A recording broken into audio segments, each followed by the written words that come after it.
So hello everyone and welcome back to our channel.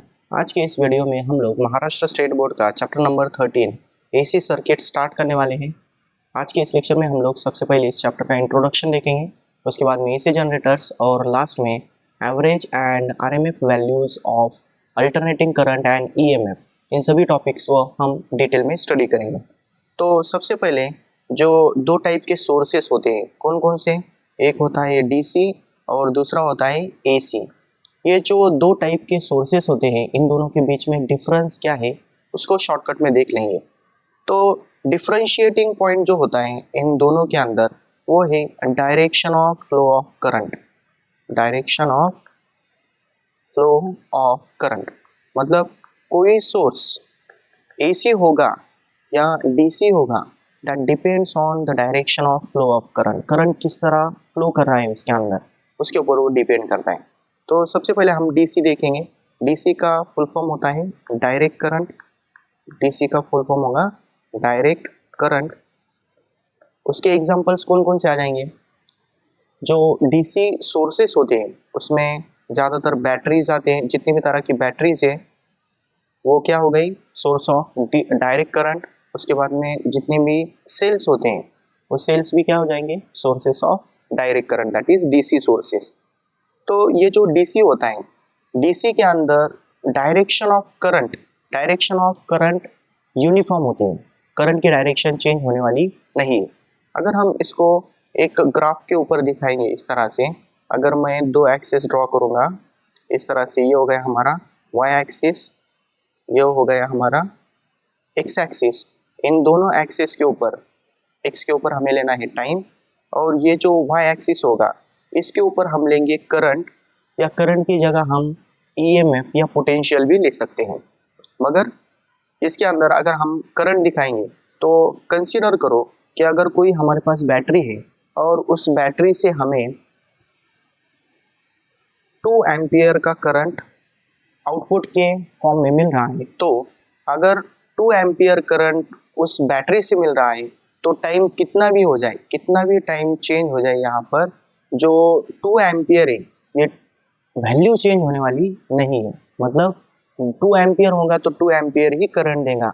अगर उसका voltage 5 volt है तो वो कंटिन्यूसली 5 वोल्ट सप्लाई देने वाला है।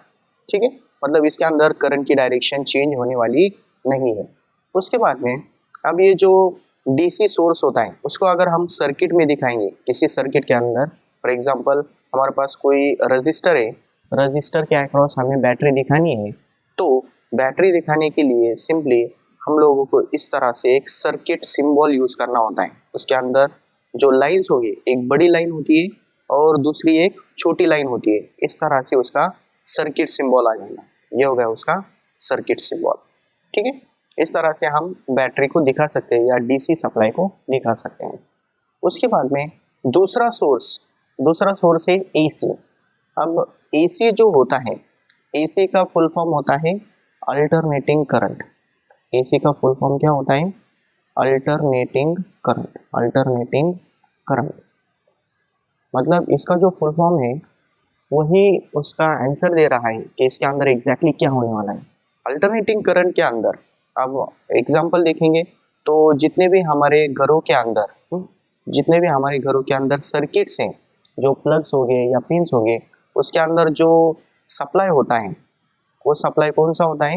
अल्टरनेटिंग होता है। मतलब इंडस्ट्रीज के अंदर हो गया या घरों के अंदर हो गया या किसी और जगह पर हमें जो सप्लाई मिलता है वो कौन सा होता है? अल्टरनेटिंग होता है, एसी होता है। ठीक है, तो इसकी स्पेशलिटी क्या है? जैसे हमने यहाँ पर करंट और टाइम का ग्राफ ड्रॉ किया था, उसी तरह से अगर हम यहाँ पर फिर से करंट और टाइम का ग्राफ ड्रॉ करेंगे तो सबसे पहले हम दो एक्सिस बना लेते हैं इस तरह से। ये हो गया हमारा टाइम एक्सिस और ये हो गया हमारा करंट एक्सिस। करंट होगा या पोटेंशियल, कुछ भी हो सकता है। तो इसके अंदर अगर हमारे पास ऐसा सप्लाई है, ऐसा सोर्स है, या जिस सोर्स से हमें यहाँ पर 2 एम्पियर करंट मिल रहा है, यहाँ पर कितना करंट है? 2 एम्पियर है। तो वो जो 2 एम्पियर करंट होगा वो कंटिन्यूसली चेंज होने वाला है। मतलब कैसा? फॉर एग्जांपल ये 2 एम्पियर की ऊपर की लाइन आ गई और ये 2 एम्पियर नेगेटिव साइड के अंदर नीचे की लाइन पर आ गया।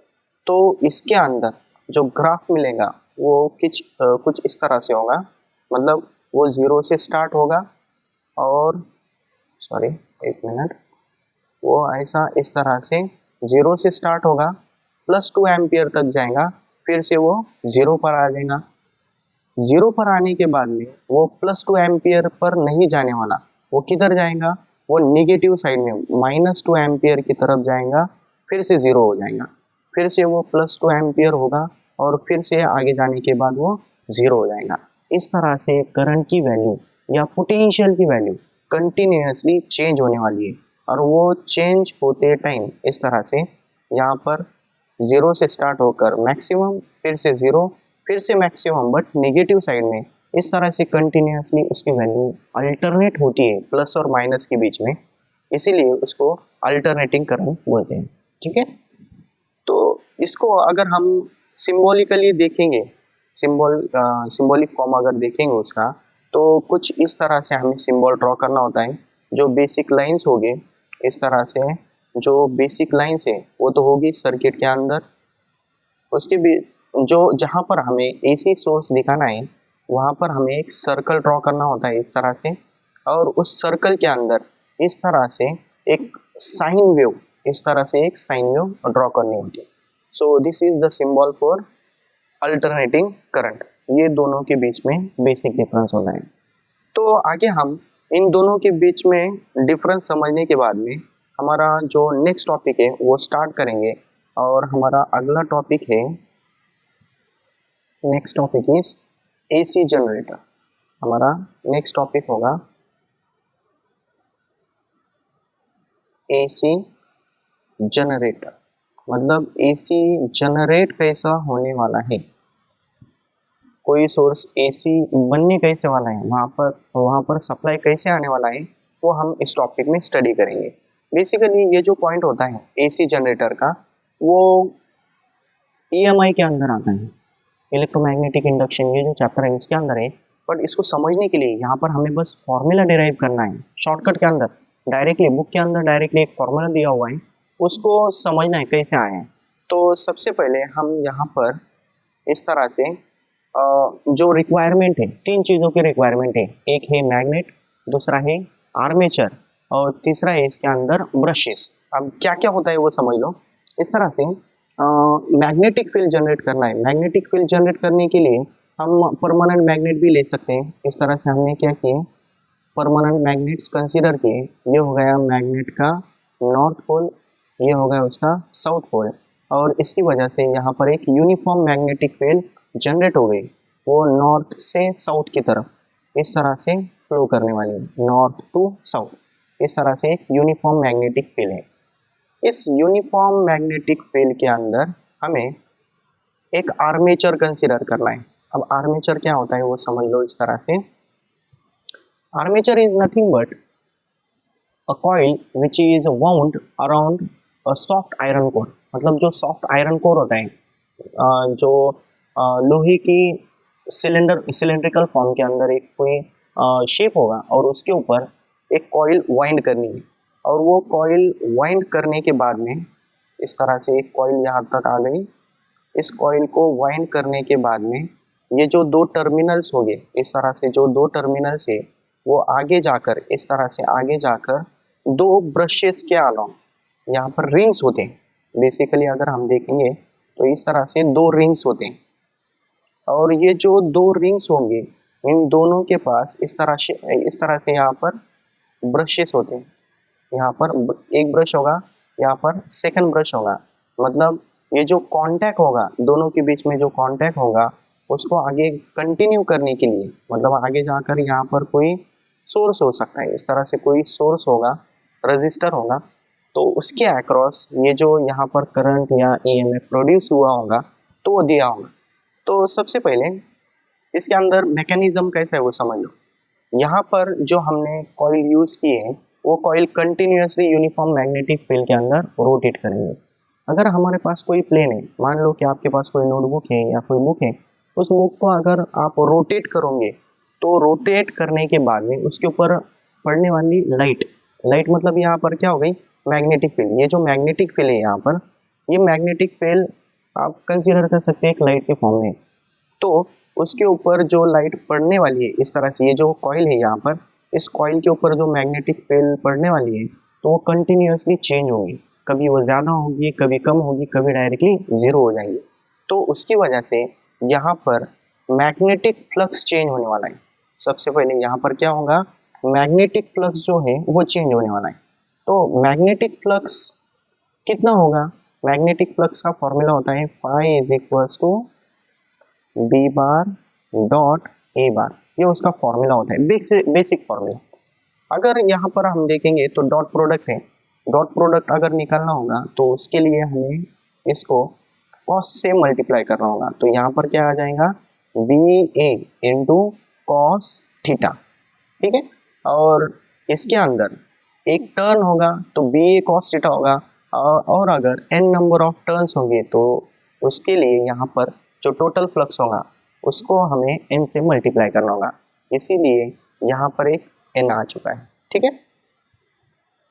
तो जहाँ पर भी इस तरह से मैग्नेटिक फ्लक्स चेंज होने वाला है, यहाँ पर अगर हम देखेंगे तो ये जो फ्लक्स है, फ्लक्स कंटिन्यूसली चेंज होने वाला है, क्योंकि हमने कंसीडर किए थे कि ये जो यहाँ पर हम इस तरह से मैग्नेटिक फ्लक्स है वो कॉइल के ऊपर, जो कॉइल का प्लेन होगा उसके ऊपर रखने के बाद में कंटिन्यूसली चेंज हो रहा है।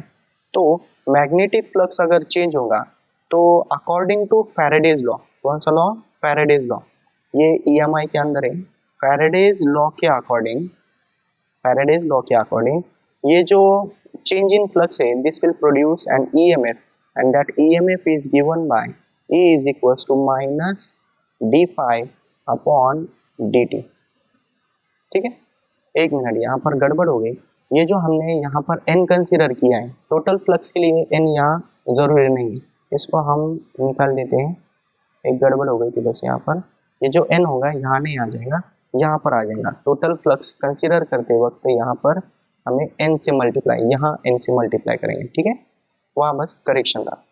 उसके बाद में अगर हम यहाँ पर वैल्यूज पुट करेंगे तो E इज इक्वल्स टू कितना आ जाएगा, E equals to minus n into d by d t of what, phi, phi की वैल्यू कितनी है, B A cos theta, B A cos theta, ठीक है, ये आ गया। उसके बाद का डेरिवेशन हम यहाँ पर लिख लेते हैं, यहाँ से इस तरह से कंटिन्यू कर यहाँ पर देखो तो ये जो कांस्टेंट टर्म्स है, कांस्टेंट टर्म्स कौन कौन से है इसके अंदर, B is uniform magnetic field, उसके बाद में A is the area of the coil, ये दोनों भी क्या हो गए यहाँ पर कांस्टेंट हो गए। और साथ ही ये जो थीटा होगा, ये थीटा एंगल है, एंगल किसके बीच में होता है, यूनिफॉर्म मैग्नेटिक फील्ड B बार और एरिया वेक्टर A बार के बीच में होता है, इन दोनों के B और A के बीच में होता है। तो एंगल के लिए अगर हम बेसिक प्लेन एंगल की डेफिनेशन देखेंगे, प्लेन एंगल की डेफिनेशन क्या होती है, plane angle theta is equals to, मतलब यहाँ पर हम simple speed equals to distance upon time भी ले सकते हैं। स्पीड इक्वल्स टू क्या होता है, डिस्टेंस अपॉन टाइम, तो डिस्टेंस इक्वल्स टू कितना आ गया, स्पीड इनटू टाइम, मतलब क्या आ जाएगा यहाँ पर स्पीड, स्पीड के लिए आ गया ओमेगा और टाइम के लिए आ गया टी, क्योंकि रोटेशनल मोशन है और रोटेशनल मोशन के अंदर स्पीड की जगह एंगुलर वेलोसिटी आ जाती है, ठीक है। और ये जो ओमेगा होगा, मतलब ये जो थीटा ले रहे हैं हम, इसके बहुत से फॉर्म्स हैं।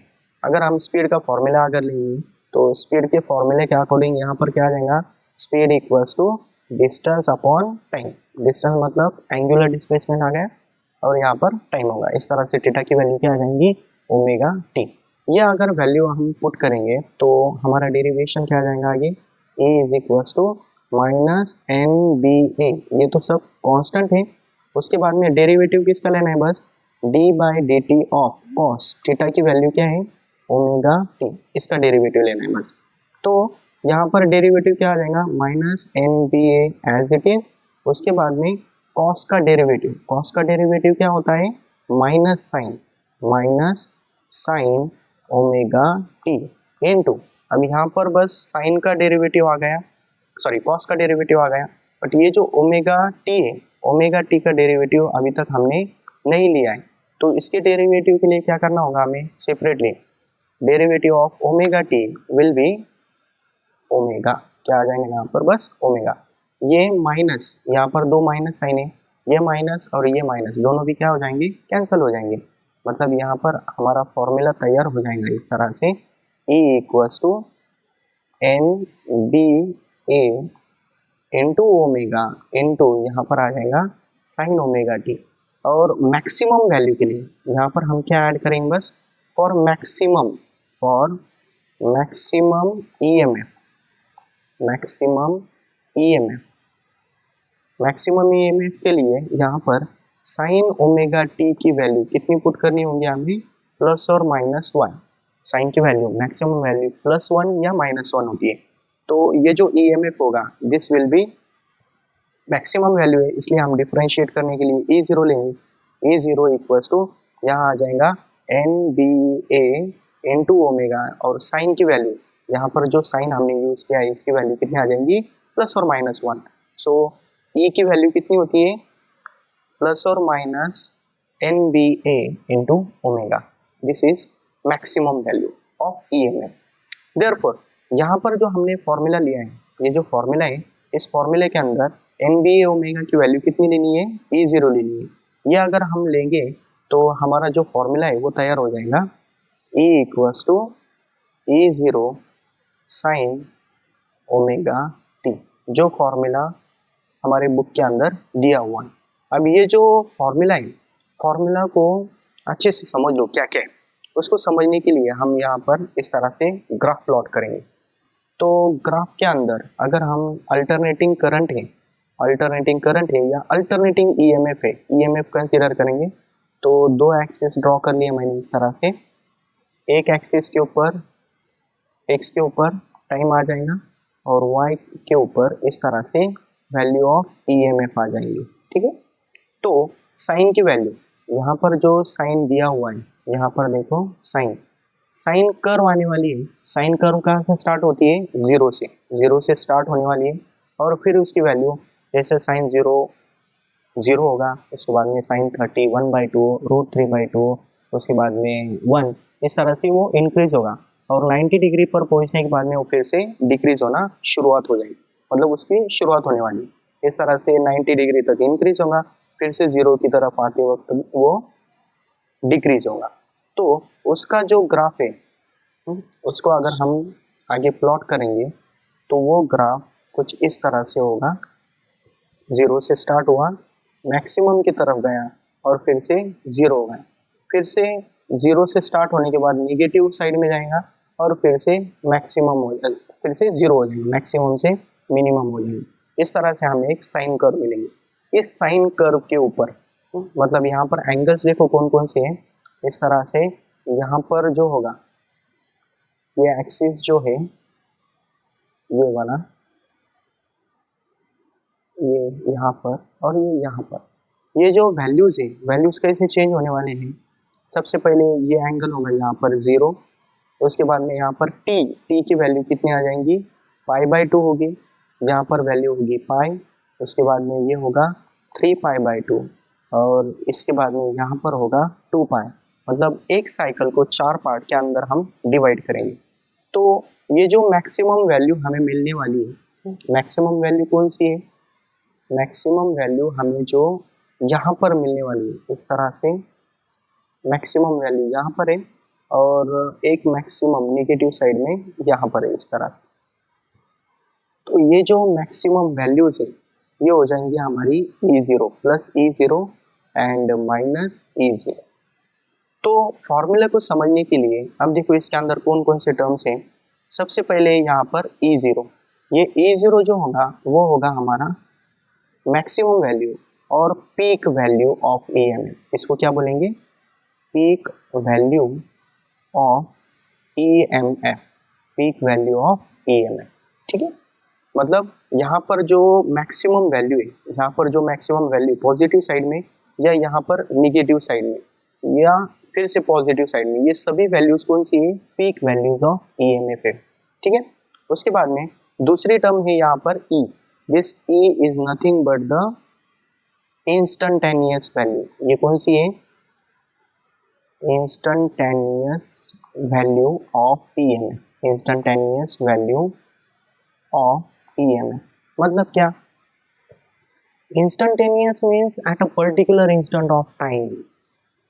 कंसीडर करो कि हमें यहाँ पर रैंडमली यहाँ से शुरुआत हो गई, यहाँ पर आ गई, तो एक पर्टिकुलर टाइम के ऊपर यहाँ पर कितनी वैल्यू है ईएमएफ की, ये एंगल के ऊपर यहाँ पर ईएमएफ की कितनी वैल्यू है, ये अगर हमें पता लगाना होगा तो उसके लिए हम ये इक्वेशन यूज करेंगे।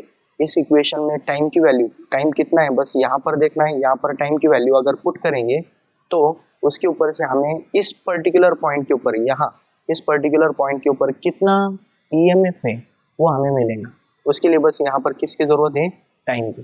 ठीक, तो इस तरह से at particular instant of time अगर हमें ईएमएफ की वैल्यू फाइंड आउट करनी है तो उसके लिए हम ये इक्वेशन यूज करेंगे। ठीक है, उसके बाद में बाकी के ये तो बेसिक टर्म्स है। यहाँ पर है omega, omega is nothing but the angular frequency, इसको क्या बोलेंगे? Angular frequency. और लास्ट है टी, टी मीन्स टाइम, कितने टाइम के ऊपर हमें ईएमएफ फाइंड आउट करना है वो यहाँ पर लगे। ठीक है, उसी तरह से जो करंट की इक्वेशन होगी, करंट की इक्वेशन भी इस तरह से I is equal to I zero sine omega T या omega T plus alpha. Alpha मतलब कोई फेज डिफरेंस हो सकता है, कभी कभी जो करंट और ईएमएफ के वैल्यू दोनों के अंदर कुछ डिफरेंस आ जाता है, वो डिफरेंस यहाँ पर हम कंसीडर करेंगे, आगे जाके वो टॉपिक क्लियर हो जाएंगे। ठीक है, ये टॉपिक क्लियर हो गया। उसके बाद में हमारा नेक्स्ट टॉपिक है average value of EMF. Next topic is average value of EMF और करंट, दोनों में से किसकी भी ले सकते हैं, ईएमएफ और करंट।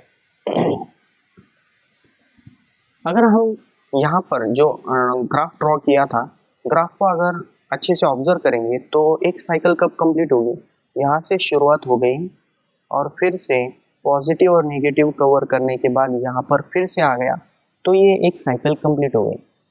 अगर हम साइन की वैल्यूज देखेंगे तो साइन की वैल्यूज कैसे होते हैं, 0 से पाई तक, यहाँ से 0 से लेकर पाई तक इसकी वैल्यू सभी पॉजिटिव होती है। उसके बाद में पाई से लेकर 2 पाई तक ये वैल्यू सभी नेगेटिव होती है। एक साइड में यहाँ पर सब पॉजिटिव है, एक साइड में दूसरी तरफ यहाँ सब नेगेटिव है। अगर हम सबकी एडिशन करेंगे, एवरेज के लिए क्या करना होता है, addition of all the terms divided by number of terms, तो ये दोनों का अगर हम ऐड करेंगे तो इसका रिजल्टेंट कितना आ जाएगा, 0। तो यहाँ पर कंप्लीट साइकिल अगर हम कंसीडर करेंगे ईएमएफ या करंट की, तो उसके ऊपर से हमें एवरेज वैल्यू मिलने वाली नहीं है। इसीलिए हम यहाँ पर क्या करेंगे, हाफ साइकिल कंसीडर करेंगे। मतलब इस टॉपिक के लिए हम जो एसी साइकिल होगी उसका बस हाफ पार्ट यूज करने वाले हैं, हाफ साइकिल और हाफ रोटेशन हम यहाँ पर कंसीडर करेंगे। ठीक है, तो एवरेज फाइंड आउट करने के लिए अगर हम देखेंगे ईएमएफ की इक्वेशन, तो ईएमएफ की इक्वेशन में क्या आ गया है, E0 साइन ओमेगा टी। ठीक है, तो यहाँ पर साइन ओमेगा टी ये टर्म प्रेजेंट है, E0 तो कांस्टेंट है, साइन ओमेगा टी है और ये इंस्टेंटेनियस वैल्यू है। तो इसके अंदर बस हमें साइन का एवरेज लेना है। अगर हमें साइन का एवरेज मिल गया तो वो क्या हो जाएगा, ईएमएफ का एवरेज होगा। सिमिलरली करंट का भी इस तरह से होगा। तो सबसे पहले हमें यहाँ पर जो साइन की टर्म है, मतलब उसको हम साइन थीटा कंसीडर करेंगे डायरेक्टली। साइन थीटा का एवरेज लेना है, this is the average of sine theta.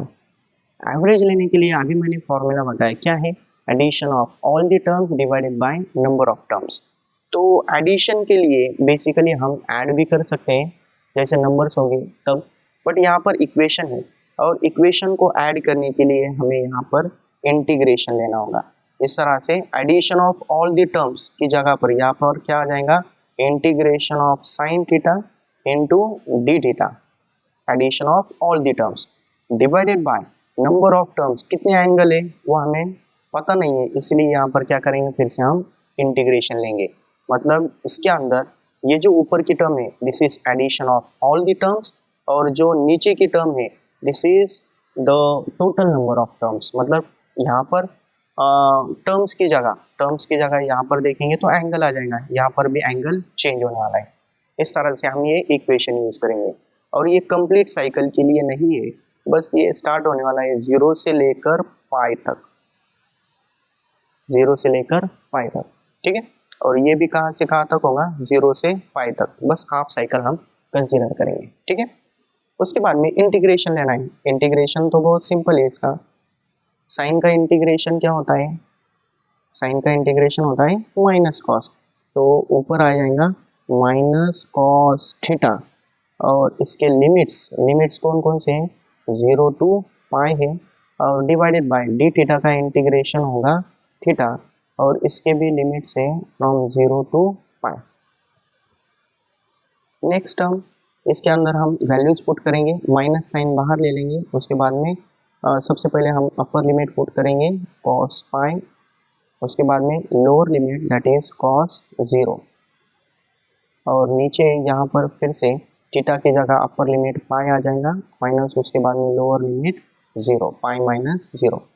तो उसके बाद में यहाँ पर अगर हम देखेंगे minus sine as it is, यहाँ पर कॉस पाई की वैल्यू कितनी होती है, कॉस पाई इज -1, और यहाँ पर माइनस कॉस 0 की वैल्यू +1। कॉस पाई की वैल्यू कितनी होती है, -1, और कॉस 0 की वैल्यू होती है 1 +1। तो यहाँ पर इस तरह से इक्वेशन आ गई, और नीचे पाई माइनस 0 कितना हो जाएगा, पाई, ठीक है। मतलब ऊपर क्या आ गया, माइनस माइनस -1 -2, मतलब यहाँ पर आ जाएगा minus of -2 divided by pi. So this will be the average value of sin theta. Average value of sin theta is 2 upon pi, और 2 upon pi की वैल्यू होती है 0.637। मतलब ये जो EMF की इक्वेशन है, EMF की अगर हम एवरेज वैल्यू लेंगे तो वो हो जाएंगी average value of EMF is equal to E0 change होने वाला नहीं है, और यहाँ पर साइन थीटा का एवरेज हो जाएगा 2 upon pi. This is the average value of EMF। This can be also written as 0.637 into E0। Similarly average value of current हो जाएगा यहाँ पर I0 इंटू 2 अपॉन पाई, मतलब ये जो इक्वेशन है ये हो जाएंगी इस तरह से 0.637 into I0। So these are the, यहाँ पर जो हमने पॉइंट देखा है, ये जो वैल्यूज है, these are the values of average values of current and EMF, ठीक है।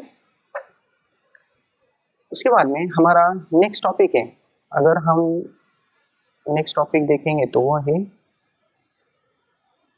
RMS values of current and EMF। RMS values और RMS value of current, RMS value of current और EMF दोनों भी सेम है। तो RMS वैल्यू क्या है वो एक बार समझ लें। अगर हम कोई जो हमारे पास गैलोन मीटर यूज करके हम एमीटर या वोल्ट मीटर बनाते हैं करंट और पोटेंशियल मेजर करने के लिए, उसका यूज करेंगे तो AC सोर्स के लिए वो यूजफुल नहीं है, क्योंकि उसके अंदर करंट की वैल्यू कंटिन्यूसली चेंज हो रही है। तो उसकी जगह हम लेते हैं RMS value. This is also known as virtual value. क्या होती है, वर्चुअल वैल्यू। इसके अंदर क्या करना है, जो कंसीडर करने के लिए यहाँ पर हम एक कांस्टेंट टर्म कंसीडर करते हैं, हीट। मतलब हीट का अगर हम फॉर्मूला देखेंगे तो H is equal to heat, H is equal to I²RT होता है DC के लिए, I²RT। इसके अंदर करंट का स्क्वायर होता है, और अगर करंट की वैल्यूज अगर देखेंगे तो साइन के ऊपर डिपेंड करता है, और साइन की वैल्यूज कभी पॉजिटिव और कभी नेगेटिव होती है। तो अगर वो वैल्यूज नेगेटिव हो जाएंगे तो स्क्वायर करने के बाद वो पॉजिटिव होगी। सो यहाँ पर H इसके ऊपर से AC के अंदर जो हीट जनरेट होने वाली है वो, और DC के अंदर जो हीट जनरेट होने वाली है वो, दोनों भी कैसे यहाँ पर सेम है।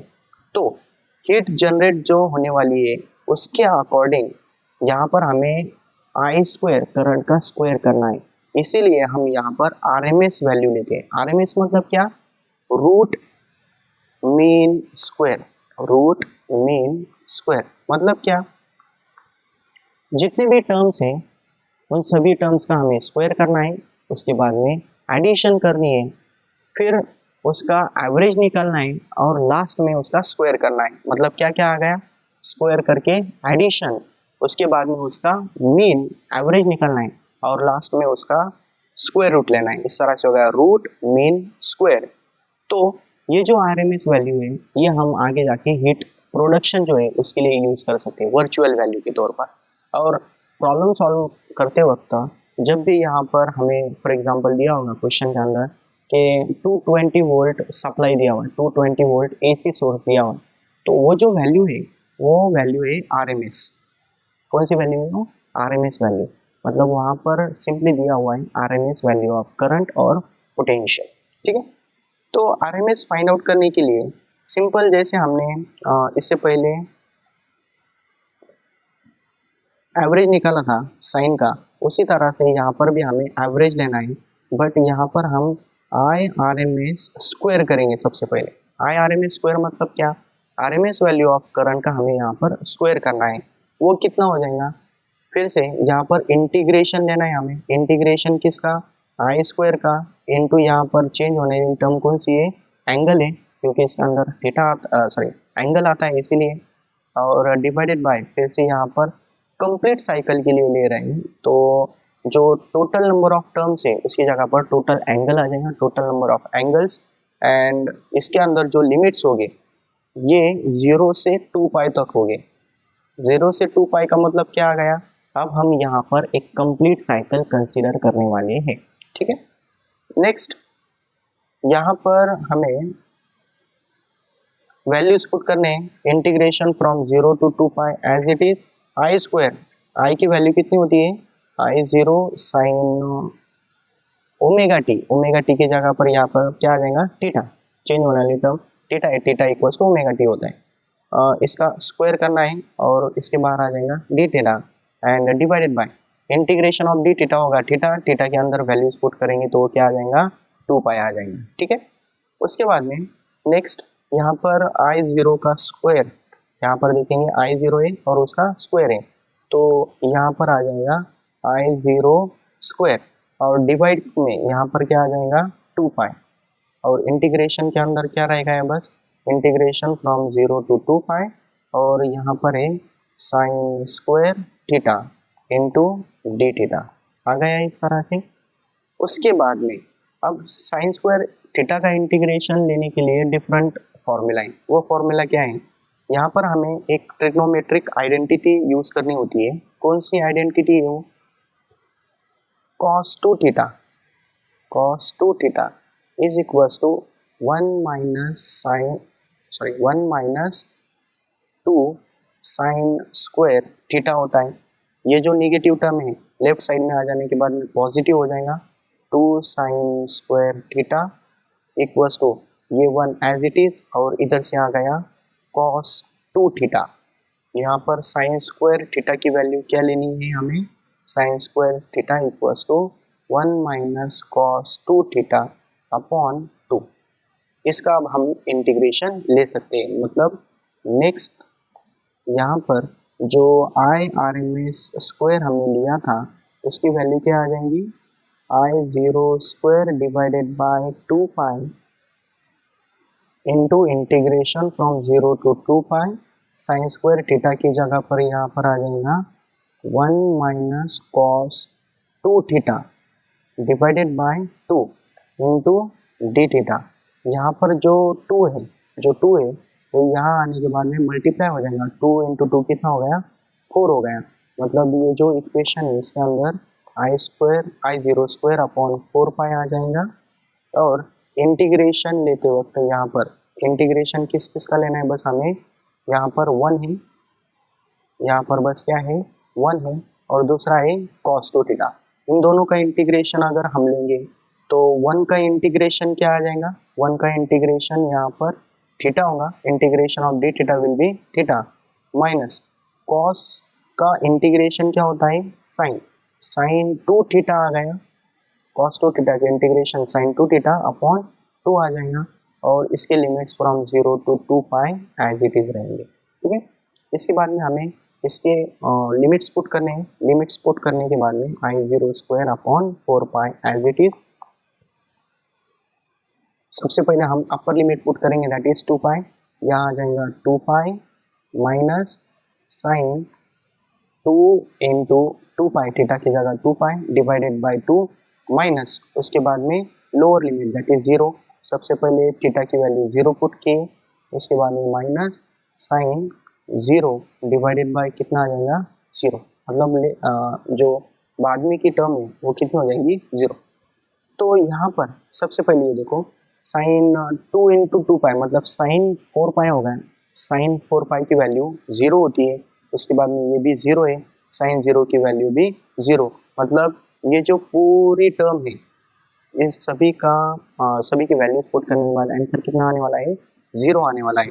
मतलब इक्वेशन क्या रह गई यहाँ पर I zero square divided by 4 pi into यहाँ पर आ जाएगा 2 पाई।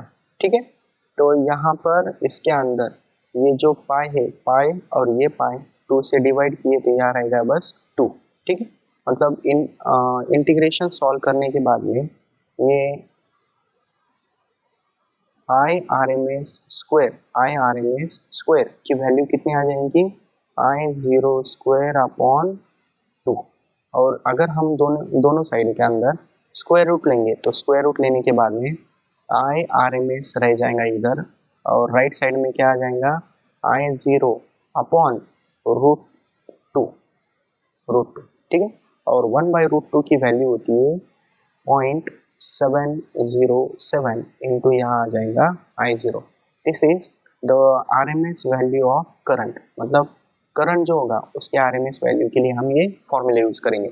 इसी तरह से अगर हम यहाँ पर EMF देखेंगे तो EMF के लिए सेम फॉर्मूला आ जाएगा E equals to E RMS is equals to I0 की जगह पर यहाँ आ जाएगा E0 डिवाइडेड बाई √2, और this is also written as 0.707 into E0। These are the formulas for the RMS value of current and EMF। ठीक है, होगा ये डेरिवेशन। उसके बाद में इसके ऊपर से जो हीट जनरेट होने वाली है उस हीट का DC के साथ में क्या रिलेशन है उसके लिए एक छोटा सा पॉइंट दिया हुआ है, उसको हम थोड़ा जल्दी सॉल्व करने की कोशिश करेंगे। तो हीट जो जनरेट होने वाली है, हीट जनरेटेड अगर हम कोई कांस्टेंट सप्लाई लेंगे, कांस्टेंट सप्लाई मतलब कांस्टेंट करंट मिलने वाला है, मतलब डायरेक्ट करंट का जो DC सोर्स होता है वो कंसीडर करेंगे, तो उसके अंदर जो हीट होती है that heat is I² RT। ठीक है, इसकी वैल्यूज पुट करने के बाद एक कंप्लीट साइकिल के लिए वैल्यू कितनी होती है वो हम AC के लिए अप्लाई करके देखेंगे। तो H is equals to AC के अंदर वैल्यूज चेंज होने वाली है, इसलिए हम यहाँ पर इंटीग्रेशन लेंगे फ्रॉम 0 to T। एक कंप्लीट साइकिल के लिए कैपिटल T आ गया दैट इज टाइम पीरियड, और टाइम पीरियड का फॉर्मूला क्या होता है 2 पाई upon omega. Omega equals to 2 pi upon T होता है, तो T equals to 2 pi upon omega, और इसके अंदर I² करंट की वैल्यू आ जाएंगी, R रेजिस्टेंस है और टाइम चेंज होने वाला है तो यहाँ पर dt आ गया। ठीक है, इसके अंदर I² 0 to T, T की वैल्यू 2 पाई अपॉन ओमेगा लेंगे, I की वैल्यू क्या होती है I0 sine omega T into R into dt। Constant value यहाँ पर स्क्वायर है, कॉन्स्टेंट वैल्यूज यहाँ पर बाहर ले जाएंगे तो I0 square R into integration from 0 to 2 pi upon omega into sine square omega T into dt आ गया है। इस तरह से ये लेने के बाद में साइन स्क्वायर का इंटीग्रेशन कैसे लेना है वो भी हमने देखा है। तो इंटीग्रेशन लेने के लिए हम यहाँ पर डायरेक्टली फॉर्मूला यूज करेंगे, integration from 0 to 2 pi upon omega, sine square की जगह पर क्या आ जाएगा 1 माइनस कॉस 2 थीटा, थीटा की जगह ओमेगा टी अपॉन 2 आ गया। ठीक है, इंटू dt। नेक्स्ट स्टेप के अंदर यहाँ पर I0 square upon R side में और डिवाइड बाई 2 इधर से आ जाएगा, integration from 0 to 2 pi upon omega, यहाँ रह गए बस 1 minus cos 2 omega T into D T. Next step के अंदर हम इसका डायरेक्टली इंटीग्रेशन लेंगे, I zero square R upon two, integration क्या आ जाएगा इसका, वो integration of D T is T minus cos का integration sine 2 omega T divided by 2 omega, और वैल्यूज पुट करने लिमिट्स हो जाएंगे इसके 2 पाई अपॉन ओमेगा। सबसे पहले हम अपर लिमिट पुट करेंगे, अपर लिमिट पुट करने के बाद में I square R upon 2 as it is, यहाँ पर अपर लिमिट टी की जगह सबसे पहला क्या आ जाएगा 2 पाई अपॉन ओमेगा माइनस यहाँ पर क्या आ जाएगा साइन 2 ओमेगा, टी की वैल्यू कितनी है 2 पाई upon omega divided by 2 omega, उसके बाद में माइनस लोअर लिमिट टी की वैल्यू 0, उसके बाद में साइन 0 अपॉन 2 ओमेगा। इन सभी की वैल्यूज अगर हम आगे देखेंगे इन सभी की वैल्यूज कितनी आ जाएंगी 0 0, क्यों, यहाँ से ओमेगा और ओमेगा कट गया, 2 इंटू 2 पाई कितना हो जाएगा 4 पाई, साइन 4 पाई की वैल्यू 0, और इन सभी की वैल्यू 0 है, मतलब यहाँ पर जो h का फॉर्मूला है, h का फॉर्मूला क्या मिलेगा, h is equal to I zero square R upon 2 into यहाँ आ जाएगा 2 पाई अपॉन ओमेगा, मतलब ये जो टर्म है इसके अंदर आई जीरो स्क्वायर अपॉन 2, ये किसकी वैल्यू होती है I R M S square की वैल्यू होती है, मतलब यहाँ पर नेक्स्ट स्टेप के अंदर क्या आ जाएगा h is equal to I R M S square, किसकी वैल्यू आ गई है आई जीरो स्क्वायर अपॉन 2 की, उसके बाद में इंटू आर इंटू ये वैल्यू 2 पाई अपॉन ओमेगा, ये जो वैल्यू 2 पाई अपॉन ओमेगा ये किसकी वैल्यू होती है टी की, किसकी वैल्यू होती है टी, टी मतलब क्या टाइम पीरियड, एक कंप्लीट साइकिल के लिए जो हीट जनरेट होने वाली है वो यहाँ पर स्क्वायर रहेगा, वो डीसी के अंदर जो मिलता है, डीसी की जो हीट जनरेट होने वाली है सेम कहाँ पर जनरेट होगी वो एसी के अंदर, बट यहाँ पर करंट कौन सा कंसीडर करना है हमें, यहाँ पर जो करंट है वो कौन सा लेना होगा RMS current, root mean square current, या उसको हम क्या बोलते हैं virtual current, virtual value of current लेंगे, ठीक है। इस तरह से आज हम लोगों ने एसी सर्किट्स का इंट्रोडक्शन देखा, उसके बाद में एसी जनरेटर और लास्ट में ये दो वैल्यूज फाइंड आउट किए, ठीक है। आज के लेक्चर के लिए बस इतना ही। ये जो नोट्स हमने यहाँ पर देखे, ये जो पूरा राइट किया हुआ है, अगर आपको ये पीडीएफ फॉर्म के अंदर चाहिए तो आप मुझे कमेंट्स के अंदर बता दो, मैं आपको किसी फाइल के अंदर अपलोड करके वहाँ पर कमेंट के अंदर या डिस्क्रिप्शन के अंदर दे दूंगा, ठीक है। अगर आप नए हो तो चैनल को सब्सक्राइब करो, लाइक करो, अपने दोस्तों के साथ में जो भी 12th के अंदर है, फ्यूचर में मैं 12th के सभी चैप्टर्स कवर करने वाला हूँ, उसके बाद में सीईटी के जो क्रैश कोर्स के लिए चैप्टर्स रिक्वायर्ड है वो भी मैं आगे जाकर कंटिन्यू करने वाला हूँ, तो चैनल को सब्सक्राइब कर लो, अपने दोस्तों के साथ में शेयर कर लो, और इसके बाद मिलते हैं नेक्स्ट वीडियो में। Thank you so much.